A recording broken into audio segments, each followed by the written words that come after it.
เบาหูยามไหนจึงดีได้หายนายามมือน้องและใจได้อยู่แอบกันเมื่อยามนานสองเฮาคือกอดอ่อนกันสั่งมาเยิ้มใจบ่จางลืมคืนนางบ่จางลืมนางไปลาน้องหัวใจปีคืนนี้หนาวใจโตใจ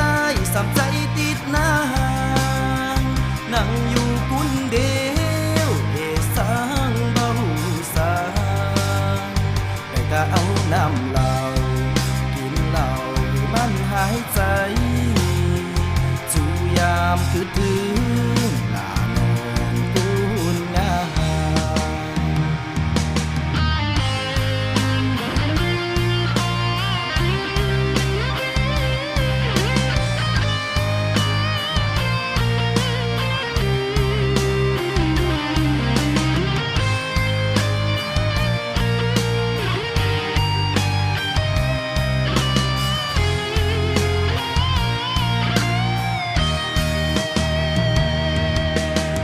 ง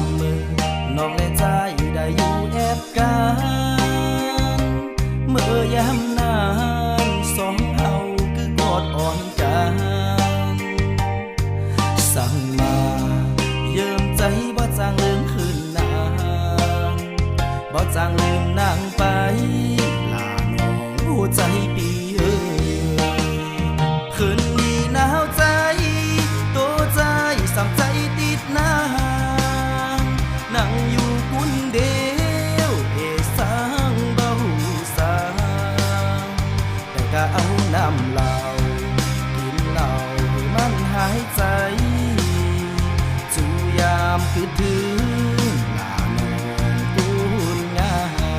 มคืนนี้หนาวใจโตใจ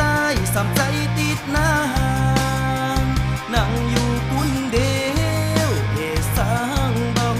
สางแต่ก็เอาน้ำเหล้ากินเหล้าให้มันหายใจจูยามคือถึงลาน้องกุนงา